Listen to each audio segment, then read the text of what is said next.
하나님께서 오늘 주신 말씀입니다. 오늘 말씀은 마태복음 3장 1절에서 4절까지 말씀입니다. 신약성경 마태복음 3장 1절에서 4절까지 말씀입니다.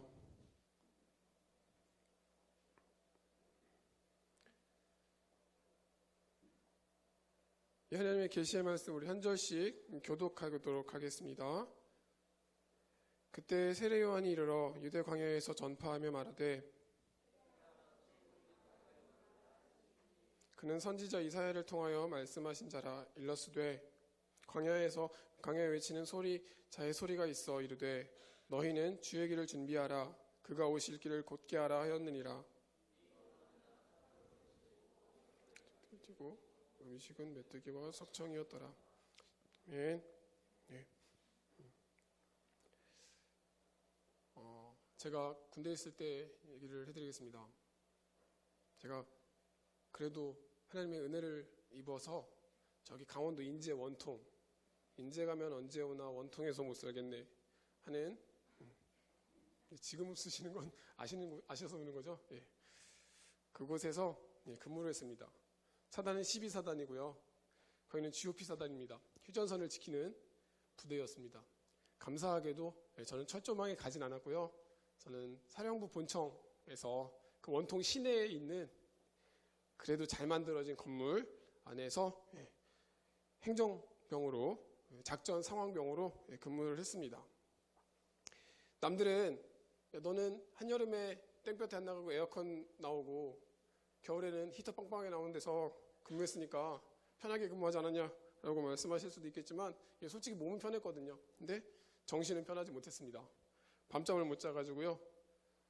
2시간, 3시간을 자면 많이 잤습니다. 많이 잔 것이었습니다. 어쨌든 제가 그때 저희 부대에 이제 노무현 대통령님, 고 노무현 대통령이 저희 부대 출신이에요. 그래가지고 제가 군대에 있을 때 그분이 당선이 됐거든요. 되게 옛날이죠. 옛날 일이에요. 당선이 됐는데 당선돼서 그냥 가만히 있으면 되는데 부대를 한번 방문하겠다고. 역대급으로 병 출신의 대통령은 처음이니까 부대를 오겠다고 했습니다. 아직도 기억나는 게요. 12월 19일 날 선거가 있었고 20일 날 발표가 났어요. 당선 확정이 됐고 27일 날 그분이 오셨어요. 그분이 이제 오셨습니다. 그래서 저희 부대 오셔가지고 이제 뭐 이렇게 했는데요. 근데 제가 그때 처음 알았어요. 대통령이 되면 모든 게 바뀌는구나를 알았습니다. 뭐였냐면요. 27일 날 이제 그분이 오신다는 소문을 듣고 저희는 열심히 준비했죠. 군대 갔다 오신 분 아실 거예요. 사단장 한 번만 떠도 부대가 난리 나는데 대통령 당선자가 온대요. 네, 지금 공감하시는 분들 계실 겁니다. 부대가 난리가 났습니다. 네, 난리가 났고요. 특히 이제 저희는 사령 본청이다 보니까 가뜩이나 깨끗한 본청인데도 더 깨끗해야 된다고 아주 광내는 그런 일들이 있었습니다. 근데 어쨌든 저는 아무래도 그 작전병이다 보니까 이제 여러 가지 상황 보고나 그 보고하는 게 있어서 그 보고서를 만드느냐고 정신이 없었는데요. 26일 날 아침이 됐는데 갑자기 검은 옷 입은 사람들이 오더라고요. 사무실을 정말 들이닥쳐서 막 여기저기 뒤지면서 그러는 거예요. 자, 여기 모든 계신 분들은 다 이름을 써주세요. 이름하고 주민번호를 다 써주셔야 됩니다. 그러는 거예요. 그래서 아니, 왜요? 했더니 이거 안 쓰시면 내일 본청 못 들어옵니다. 이런 거예요. 아니 우리 여기 사무실이 우리 사무실인데 왜 못 들어와요? 했더니 대통령 경호 차원에서 보안 검사를 허가받지 못한 분들은 못 들어옵니다. 그러는 거예요. 그래가지고 아니 우리 사무실인데 다들 그렇게 의아해하며 했었는데 어쨌든 그분들이 그 검은 옷 입은 분들이 와서 온 부대를 들쑤시고 갔어요. 그 대통령의 동선의 모든 과정에 미리 다 가서 막 조치를 취하더라고요. 그래서 실제로 이제 저도 본의 아니게 이제 제 이름을 썼고요. 쓰고 이제 27일 아침에 본청에서 무사히 들어왔거든요. 신분 검사 다 하고 들어왔는데 제 후임이 전날 밤에 늦게까지 상황 근무 쓰고 밤새 자는 바람에 그 보안 검사를 못했어요. 그래가지고 들어와야 되는데 아침에 못 들어와가지고 그 대통령 오시는 것을 멀리서 이렇게 보고 있었던 친구가 있었는데 어쨌든 그렇게 높은 분이 한번 오니까요. 그 전 과정이 되게 많더라고요. 저 그때 처음 알았습니다. 이래서 사람들이 다 대통령 하고 싶어 하는구나. 그리고 그분이 헬기 타고 오셨어요. 헬기 타고 왔는데 25일 날 눈이 너무 많이 와가지고 거의 한 30cm 내렸거든요. 원래 강원도는 눈이 많이 오긴 하는데 원통은 별로 안 왔는데 그때 역대급 폭설이 내려가지고 그 활주로 닦는다고 가뜩이나 얼마 안 되는 본부대 병사들이 죽을 뻔했습니다. 어쨌든 그 높은 분이 온다고 하니 여러 가지 준비들, 심지어 멀쩡한 거 다 뜯어 고치고요. 헬기장 되게 멀쩡하거든요. 왜냐하면 사단장이 헬기를 타고 다녔기 때문에 되게 멀쩡한 그 헬기장을 새로 다 뜯어 고쳤어요. 3일 만에. 그래서 어쨌든 그 놀라운 일들이 되는구나라는 생각을 하면서 대통령 할만하겠다라는 생각을 해보았습니다. 네, 뭐 실없는 소리 같긴 하지만 이렇게 한 사람이 그곳에 뜬다고 하니까 많은 사람들의 수고가 있었던 기억이 제게 있습니다. 오늘 성경은 그 한 사람을 또 소개하는데요. 그 사람은 그 예수님이 오시기를 전에 예수님의 길을 예배해둔 사람에 대한 얘기입니다. 바로 세례 요한이요. 세례 요한 누군지 다 아시죠? 세례 요한은 말 그대로 예수님께서 오시기 전에 먼저 광야에서 외치는 자의 소리로 회개하라고 외치며 예수님의 길을 예비했던 사람입니다. 가끔 그래요. 세례 요한이 요한복음을 썼죠? 그러는 사람들이 있어요. 맞나요? 다들 갸우뚱하고 계신데? 네. 성경에는 요한이라는 사람이 많이 나와요. 많이 있긴 한데 세례 요한은 하고 요한복음을 쓴 사도 요한은 다른 사람입니다. 그래서 앞에 세례 요한, 사도 요한 이렇게 붙이는 건데 상식적으로 혹시나 모르시는 분들이 계시다면 구분하기 위해서 말씀을 드리면 오늘 성경에 등장하는 세례 요한은요. 예수님이 오실 길을 예비한 선지자와 같은 사람으로 그들이 많은 사람들에게 세례를 줬고 또 예수님께도 세례를 베풀었어요. 그래서 세례 요한이라고 합니다. 이 사람은 예수님보다 좀 앞선 사람이고요. 그 다음에 요한복음을 쓴 요한은요. 예수님의 제자였거든요. 예수님의 제자로 사도라고 불러요. 예수님의 제자였던 사도. 그래서 그 요한이 요한복음을 기록한 거예요. 노년에. 그래서 예수님 이후 사람입니다. 그래서 요한은 사도 요한이라고 하는 것입니다. 혹시나 세례 요한과 사도 요한을 착각하면 안 됩니다. 혹시 그 외에 또 요한도 많이 나오고 있는데요. 많이 중요성이 떨어지는 건 아니지만 어쨌든 많이 등장하진 않지만 어쨌든 이 정도는 우리 요한을 세례 요한과 사도 요한 정도는 구분하는 우리 청년들 됐으면 좋겠습니다. 어쨌든 구약 성경을 이야기하지 않을 수 없는데요. 세례 요한을 얘기할 때 구약을 얘기하지 않을 수 없는데 구약 성경에서 하나님께서 창조하셨고 그리고 인간들이 죄를 지어서 이제 계속 하나님께서 심판하시고 구원하시고 심판하시고 구원하시는 작업들이 있었습니다. 하나님께서 한 사람을 택합니다. 그 한 사람이 아브라함이었죠. 그 아브라함을 선택하셔서 큰 민족을 이룰 것을 약속하셨습니다. 그리고 그 약속이 성취되었고 이스라엘 나라가 세워지게 됐습니다. 이 정도 다 아시잖아요, 우리? 그런데 그 백성이 정말 하나님 앞에 순종하며 하나님의 온전한 인도하심을 믿고 따르면 좋겠는데 사람에게 있었던 죄성이 그들로 하여금 택하신 백성임에도 불구하고 죄를 범하는 하나님 앞에 순종하지 못하고 죄를 범하는 일들이 아주 많이 있었습니다. 그럴 때마다 하나님 앞에 순종하지 못할 때마다 공의의 하나님께서는 심판을 통해서 그들에게 가르쳐 주신 일들이 있었습니다. 그래서 하나님의 이스라엘 심판은 대부분이 이제 멸망이에요. 다른 나라의 침입을 통해서 그 땅을 좀 혼내는 그런 역할들이 많이 있었습니다. 우리가 알다시피 이스라엘은 그 솔로몬의 이후에 그 르호보암과 여로보암으로 나눠지면서 북이스라엘과 남유다로 나눠졌습니다. 그것도 사실 죄의 결과겠죠. 죄의 결과로 나눠지고 난 이후에 북이스라엘은 끝까지 하나님 말씀 따르지 못해서 722년에 북이스라엘에게 아스루라는 나라에게 멸망을 당했고요. 그리고 남유다는 조금 더 버티긴 했지만 그래도 586년에 바벨론에게 멸망을 하게 되었습니다. 그러면서 이 지구상에서 이스라엘 나라가 이제 완전히 끝난 것처럼 보였습니다.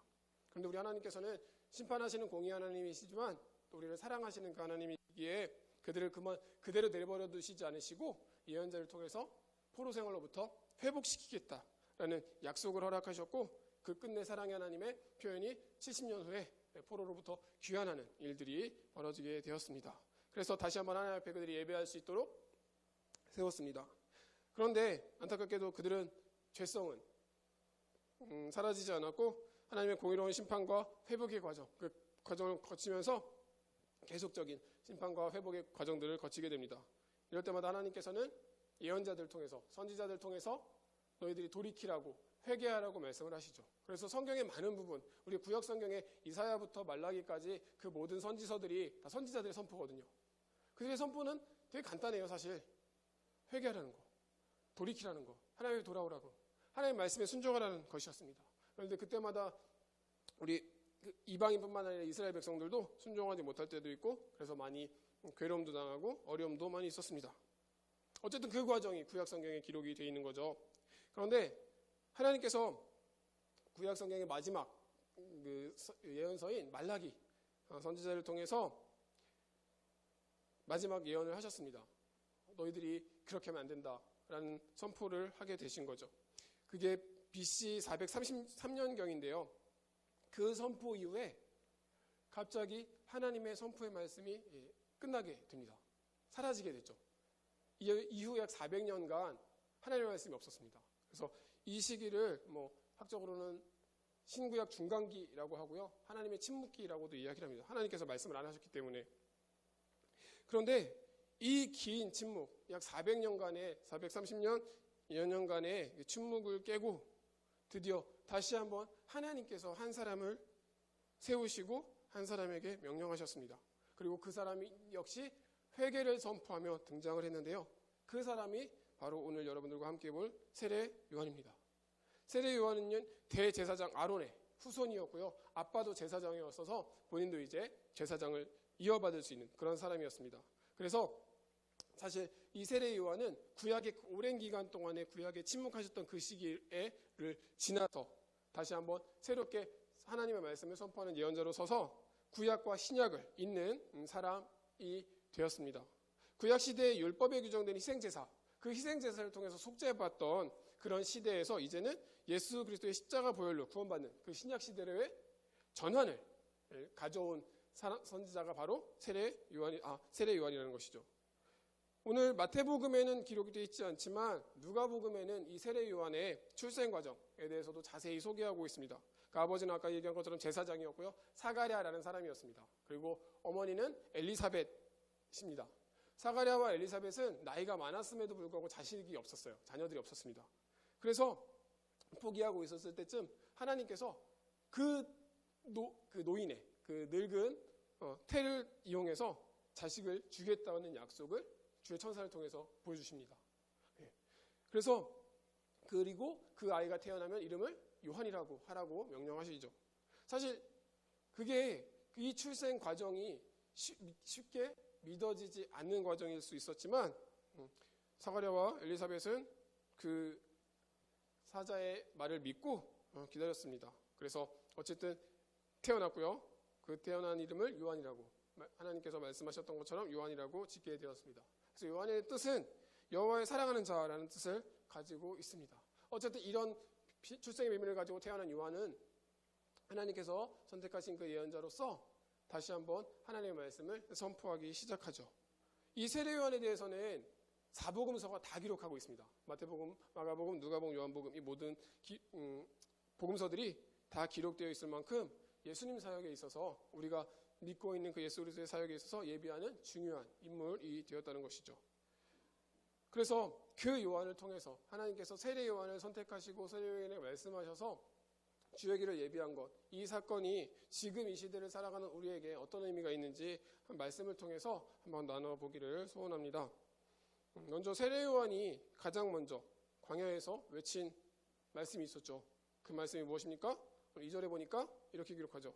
회개하라, 천국이 가까이 왔느니라 라고 는 선포였습니다. 하나님께서 400년 이상의 침묵을 깨고 요한을 통해서 선포하게 하신 말씀 역시 회개하라였어요. 이전 선지자들에게 얘기했던 그 회개를 다시 한번 선포하게 하신 거죠. 인간의 죄성은 400년 전이나 지금이나 여전히 다름이 없었기에 하나님께서는 계속적으로 돌이키라고 말씀을 하신 것이죠. 여러분, 회개가 무엇인지 아십니까? 회개? 우리는 회개에 대해서 잘 알고 있어요. 그쵸? 회개, 죄를 고백해서 용서하는 것? 네, 그렇게 알고 있습니다. 조금 더 구체적으로 설명하자면요. 회개는 돌이키는 거예요. 사실 돌아서는 것이거든요. 그래서 회개하라를 이제 원어를 살펴봤더니 메타노이에테라는 표현을 쓰고 있어요. 메타노이에테고요. 이게 원래 메타노이아라는 그 동사의 2인칭 명령형이에요. 그런 거 알 필요는 없지만 어쨌든 그렇게 메타노이 에테라고 외치면서 너희들은 반드시 회개해야 된다. 회개해라 라고 강하게 명령을 하시는 거죠. 이 명령을 세례 요한을 통해서 하신 이유가 이 회개 안에 회개 진정, 이 메타노이 에테 이 명령 안에 회개의 진정한 의미가 담겨 있기 때문입니다. 무엇이냐면요. 아까 원형을 제가 메타노에오라고 얘기를 했는데 이 메타노에오는 사실 쓸데없는 얘기니까 그냥 기억만 하세요. 두 단어의 합성어예요. 전치사 메타라는 전치사하고요.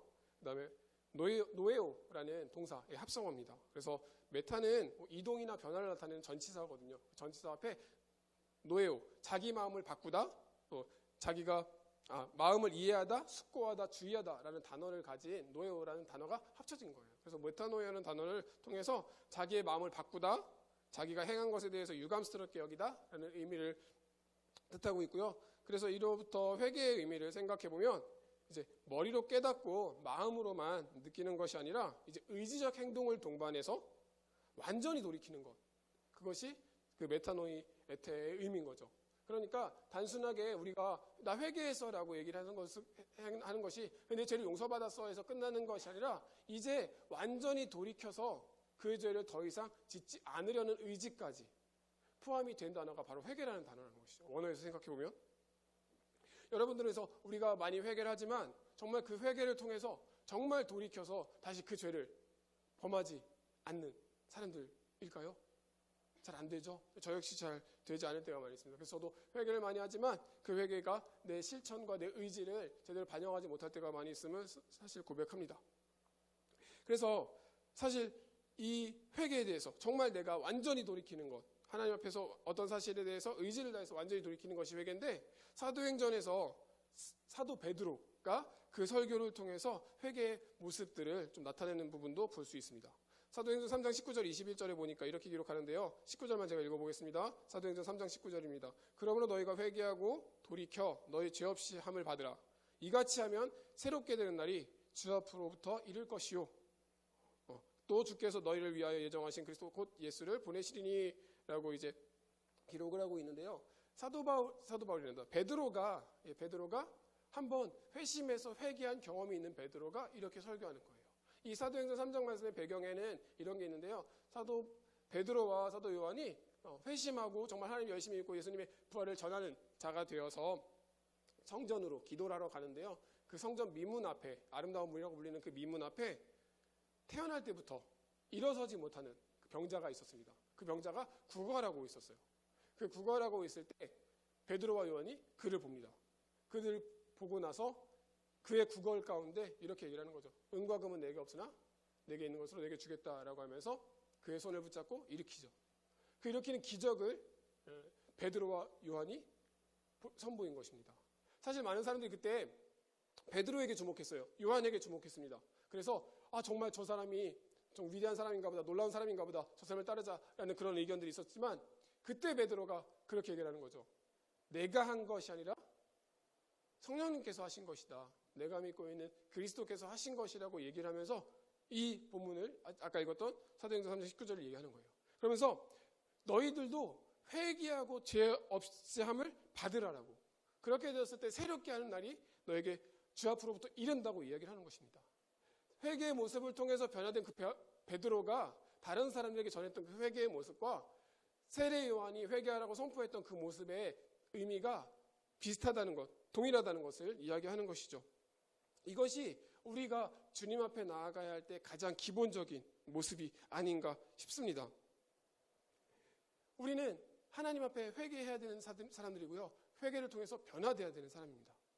여러분들은 이 회개를 통해서 얼마나 많이 변화되고 있으며 정말 그 변화된 모습으로 살아가고 있는지 한번 돌아보시기를 원합니다. 제가 일본에 있었습니다. 잠깐 한 5년 6개월 일본에 있었죠. 일본에서 나름 열심히 선교 사역도 했습니다.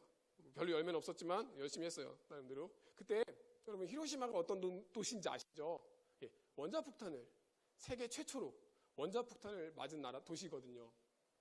2차 세계대전 막바지에 이르렀을 때 미국이 전쟁을 끝내기 위해서 생각한 게 원자폭탄이었습니다. 원자폭탄을 3번을 터뜨려 봤는데요. 첫 번째는 실험할 때 터뜨렸고요. 두 번째는 히로시마에서 터뜨렸고요. 세 번째는 나가사키에서 터뜨렸대요. 그게 끝이에요. 사실 원자폭탄 실험은. 어쨌든 그 원자폭탄이 개발을 해놓고 전쟁을 끝내기 위해 이제 히로시마에 폭탄을 터뜨렸죠. 그 대상지가 아까 말씀드렸던 히로시마와 나가사키였습니다. 제가 히로시마에 있을 때 정말 피폭자 분에게 들은 얘기인데요. 사실 피폭되기 전에 그 미국 전투기라 그러나요? 날아다니면서 삐라를 뿌렸대요. 삐라 뭔지 아세요? 요즘 청년들은 삐라 잘 모르는 거예요. 찌라시? 전단지 같은 거. 그냥 그 어떤 문구를 써놓고 뿌리는 종이거든요. 종이 전단지 같은 거거든요. 그것을 미국 비행기가 다니면서 뿌렸대요. 근데 그 뿌리는 그 삐라의 내용을 보면 어떤 내용이냐면 곧 이 땅에 폭격이 올 것이다. 다 피하라. 라는 내용의 삐라였대요. 근데 놀라운 건 일본 사람들이, 히로시마 사람들이 그거 죽고 나서 정말 말 그대로 이거 페이크 뉴스, 가짜 뉴스라고 생각을 한 거예요. 왜냐하면 당시 일본 사람들은 자신들이 이기고 있다고 생각했거든요. 이 전쟁을 천황의 도우심으로 이기고 있다고 생각했기 때문에 우리가 승전을 해서 이 전쟁이 끝날 것이지 미국이 아무리 폭격할 리가 없다라고 생각을 했다는 거예요. 그래서 많은 사람들이 도피하지 않았습니다. 그래서 희생자가 더 컸죠. 적절한 비유일지 모르겠는데요. 세례요한의 외침과 회개하는 세례요한의 선포는 이런 미리 뿌려진 전단지와 같이 그런 모습이 아닐까라는 생각을 해봤습니다. 우리는 이런 예고를 무시해서는 안 될 것입니다. 오늘 함께 읽은 말씀 3절에 이렇게 고백합니다. 마태복음 3장 3절. 그는 선지자 이사야를 통하여 말씀하신 자라. 일러스되 광야에 외치는 자의 소리가 있어 이르되 너희는 주의 길을 준비하라. 그가 오실 길을 곧게 하라 하였느니라 라고 기록합니다. 이 말씀이 원래 이사야 40장 3절을 인용하는 구절인데요. 사실 이것도 배경 가운데 이사야의 선포가 있었죠. 이사야도 이스라엘 백성들이 포로 생활에서 돌아올 때 너희들 그 백성과 함께할 하나님을 예비하라고, 그 여호와 하나님을 준비하라고 선포했던 말씀입니다. 그 말씀을 세례 요한이 이제 인용을 해서 오실 메시아, 이제 정말 메시아가 올 것이니 그 메시아를 예비해라라고 선포하는 과정인 거죠. 구약의 모든 예언들이 사실 오실 메시아에 대한 약속인데요. 그 약속을 통해서 정말로 예수님이 오셨습니다. 그 성취된 예수님을 보고 예수님이 있기 때문에 사람들은 예수님에 대해 생각하지 않고 요한에게만 당신이 그리스도냐, 당신이 엘리야냐라고 계속 물었죠. 그럴 때마다 마태복음에는 기록되어 있지 않지만 요한복음에는 이 세례 요한이 그런 질문을 받을 때마다 나는 아니라, 나는 그리스도가 아니라, 나는 엘리야가 아니라 내 뒤에 오실 진정한 그리스도가 있다라고 얘기를 합니다. 나는 단지 주의 길을 곧게 하고 주의 길을 예비하는 광야에 외치는 소리에 불과하다라고 이야기를 합니다. 이 대목에서 세례 요한이 자신의 역할에서 얼마나 충실하게 했는지, 감당했는지를 보여주는 대목이 아닌가 싶습니다. 사람들은 자신을 드러내고 싶어 하거든요. 우리는 조금만 누가 띄워주면 막 하늘로 날아갈, 막 정말 로켓 타고 저 우주까지 갈 만큼의 교만함을 내재하고 있는 사람들입니다. 아닌가요? 누가 예쁘다고 하면 아니야 하면서 속으로 되게 기뻐하시잖아요. 내가 정말 예쁜 줄 알잖아요. 네, 우리는 그런 존재들입니다. 누가복음에 많은 사람들이 세례 요한 앞으로 나왔을 때, 세례를 받기 시작할 때 세례 요한이 마음속으로 그리스도인가 생각했다고 기록하는데요. 그러나 세례 요한은 자신의 상황이나 자신의 그 위치를 정확하게 알고 겸손하게 내 뒤에 오실 그 능력 많으신 분, 그분이 진짜 메시아다, 나는 그 길을 예비하는 자다라는 명확한 인식을 가지고 있었던 사람입니다. 그래서 그는 그렇게 표현하죠. 내 뒤에 오시리는 능력이 많으신 분이시고 신을 들기에 나는 그분의 신을 들기에도 감당하지 못할 사람이다라고 표현을 하고 있는 것이죠. 이 표현이 누가복음에도 비슷하게 나오는데요. 마태복음 3장 11절과 누가복음 3장 16절이 거의 비슷한 얘기를 하고 있어요. 근데 여기서 재미있는 거는 신발에 대한 얘기를 하는데 마태복음에서는 신을 들기에 감당할 수 없다라고 표현하는데요.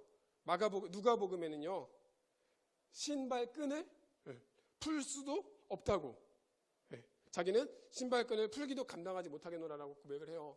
이게 마태복음에는 신을 드는 것, 누가복음에는 신발끈을 푸는 것, 이게 뭐 미묘하게 좀 다르잖아요. 이게 사실 시대 배경을 생각하면 이해가 되는 부분입니다. 당시에 고대근동 사람들은 신발을 신고 있는 사람도 있었고 신발 신지 않은 사람들도 있었대요. 근데 신발 신고 있는 사람들은 좀 잘 사는 사람들이겠죠. 근데 그 당시에 신발이 어떻겠습니까? 뭐 지금처럼 이렇게 좋은 것이겠습니까? 그런 거 아니겠죠. 그냥 끈으로 이렇게 뭐 좀 이렇게 만들었던 샌들 같은 건데요. 그 샌들이 그 광야 흙바닥, 그 유대 땅을 돌아다니면 흙도 묻고 모래도 묻고 되게 더러운 것들이 많았을 거 아니에요? 네. 그런 모습이기 때문에 신발을 신은 사람들은 웬만하면 그게 불결하고 부정해서 자기 스스로 신발을 벗으려고 하지 않았대요. 그래서 모든 종을 시키기도 했죠. 그리고 또 더러운 신발 같은 걸 종이 들고 움직이게 하는 거죠. 근데 이거는 심지어 또 유대인은 아무리 종이어도 이 일은 잘 하지 않았다는 기록도 있습니다. 그만큼 불결하고 더러운 일이라서 유대인은 자신의 자존감 때문에 하지 않았던 일들이라고 얘기를 해요. 그런데 마가복음과 마태복음에 보면 세례 요한이 그 표현을 하는 거예요. 나는 그렇게 그 예수 그리스도의 신발 끈을 들 수 없을 조차 들 만큼도 감당하지 못할 그 끈을 풀어드릴 만큼 감당치도 못하는 사람이라고 얘기를 하는 것입니다. 아주 비천한 존재를 비유하는 것인데요. 자신을 낮추고 예수 그리스도를 높이는 그런 세례 요한의 모습을 볼 수 있을 것입니다. 요한이 이렇게 강력한 비유를 들면서 자신이 예수님 앞에서 표현할 수 없는 엄청나게 낮고 천한 존재라는 사실을 나타낸 것이죠. 어쨌든 자신을 낮추고 예수 그리스도를 높임으로써 자신에게 주어진 역할에 최선을 다했던 세례 요한의 모습이 오늘 살아가는 우리들에게 어떻게 살아가야 하는지를 좀 생각해보고 있는 것이 아닌가 싶습니다.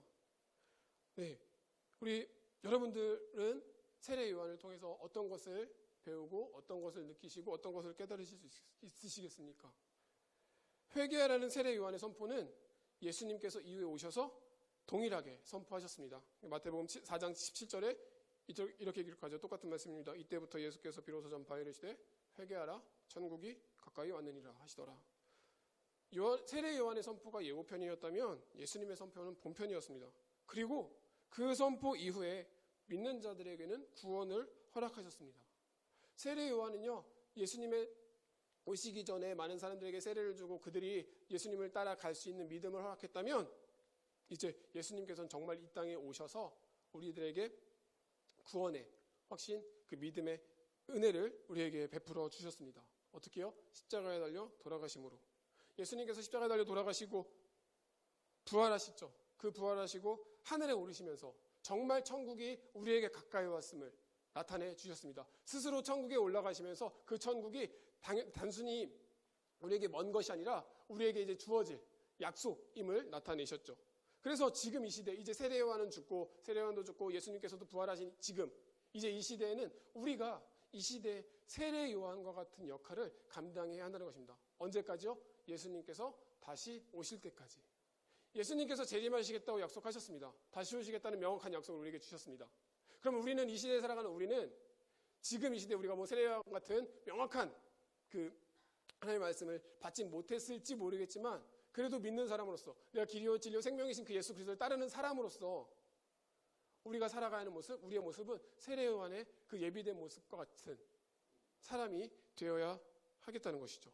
겸손하게 재림을 기다리며 많은 사람들에게 예수 그리스도를 전하며 정말 예수님께서 다시 오실 것이다. 우리는 그 길을 믿고 정말 내가 회개해야 되고 여러분들이 회개해야 되고 그 믿음 앞에 겸손하게 하나님 나라를 향한 그 천국 백성의 역할들을 우리는 감당해야 합니다. 라고 당당하게 선포할 수 있는 그런 메신저가 되어야 한다는 사실입니다.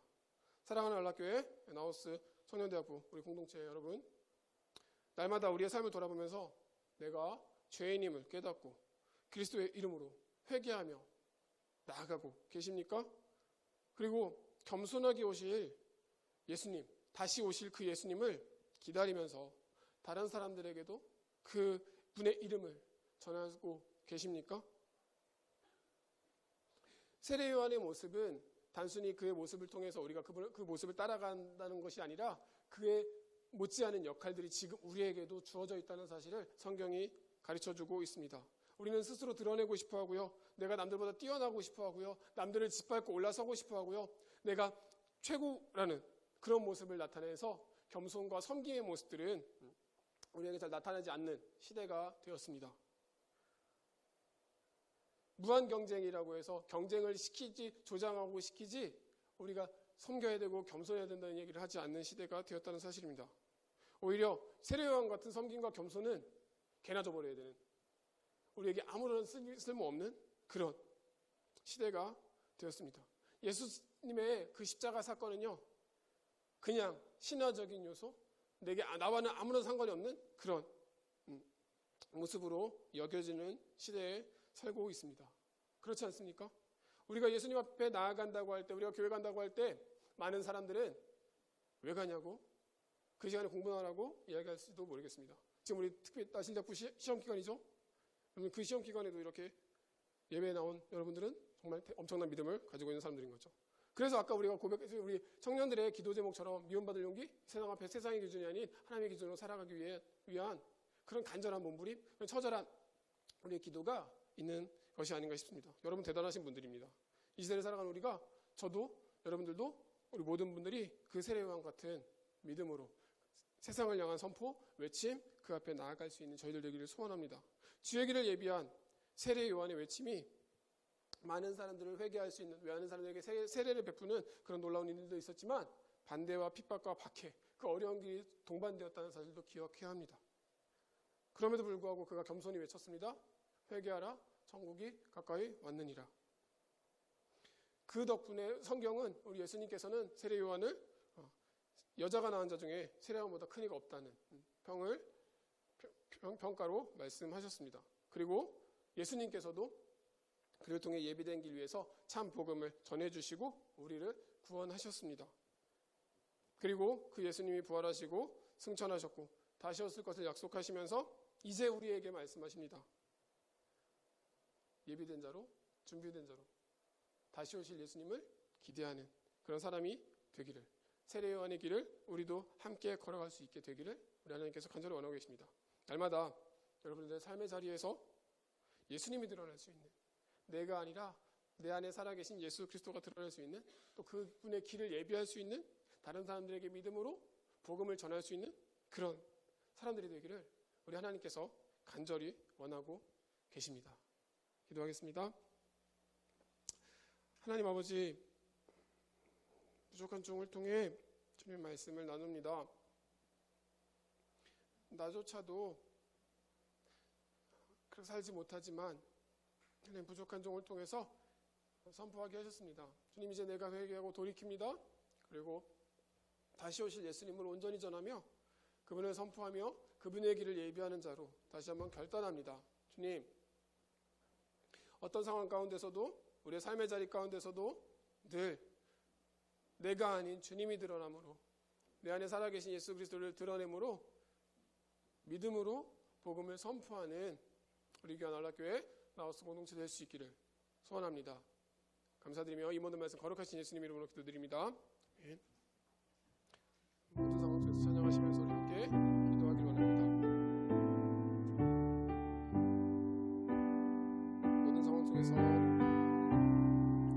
모든 상황 속에서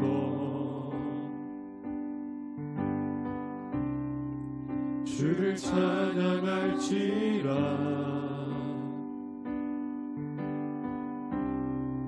주는 너의 큰 상급,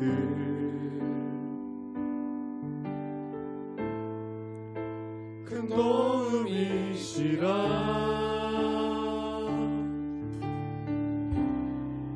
주의 얼굴 구할 때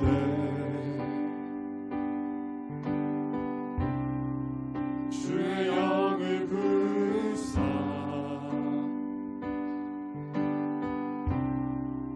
그 신사랑 안에서 주를 보게 하소서.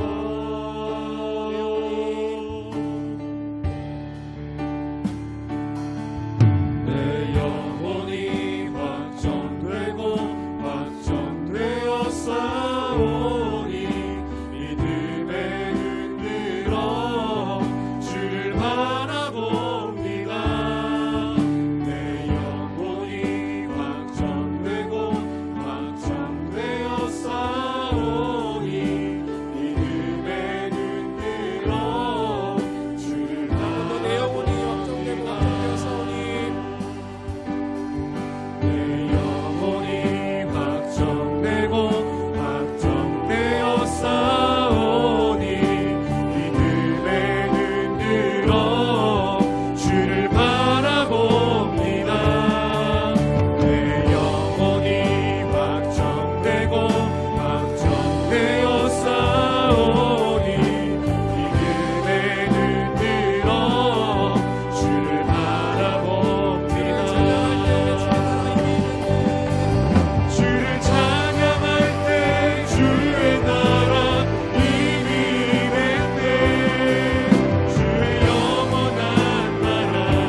주셨던 그 말씀을 이 시간 우리가 이 시대에 살아가면서 그 말씀을 우리가 실행하고 이제 우리가 선포해야 될 때가 왔습니다.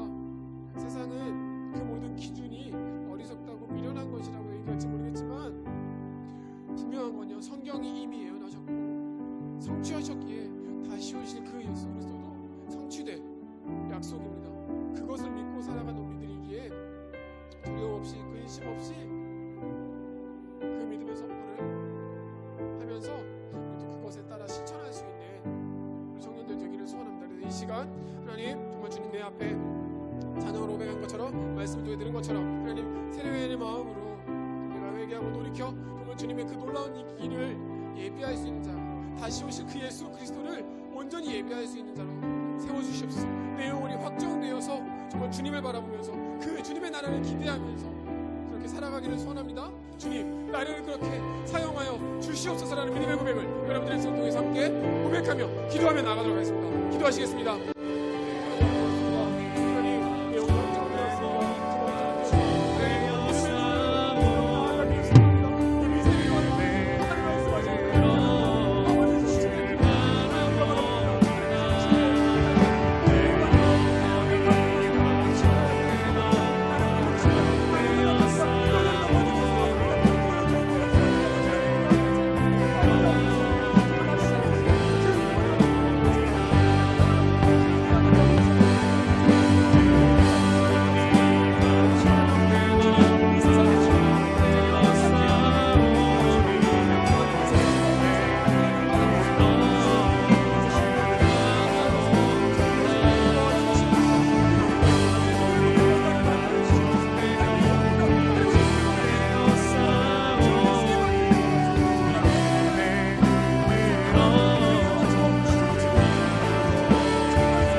있다면 이 시간 다시 한번 결단하며 회개하기를 원합니다.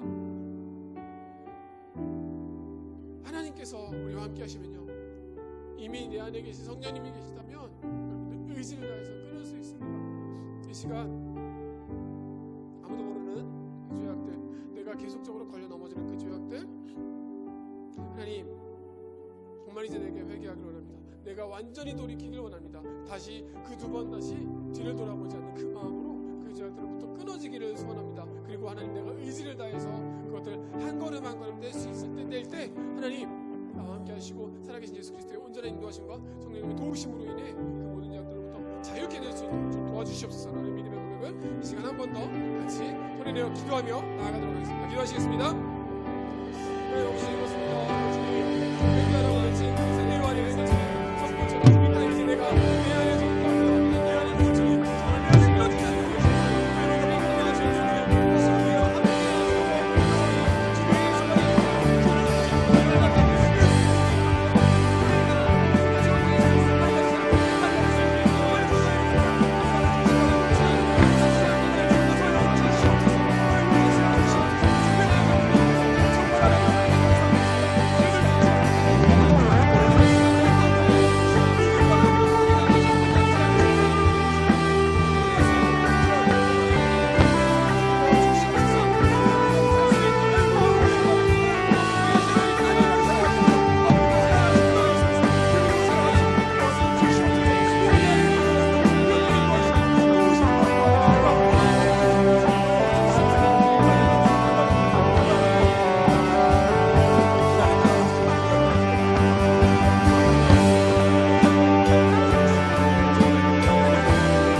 말씀을 통하여 세례 요한의 모습을 봅니다. 모든 상황 가운데 그 주님의 길을 예비하는데 겸손함으로 섬김으로 나타냈던 그 요한의 모습, 우리는 부족하지만 연약하지만 그 요한의 모습처럼 다시 오실 예수님의 길을 예비할 수 있는 저희들 될 수 있도록 도와주시옵소서. 우리 힘으로 되지 않기에 주님이 필요합니다. 살아서 역사하시는 그 예수님이 필요합니다. 내 안에 살아계시는 성령의 인도하심으로, 성령의 도우심으로 세례요한과 같이 주의 길을 예비하는 삶을 살아내는 연락교회 나와서 공동체 될 수 있도록 주님 그렇게 인도하여 주시옵소서.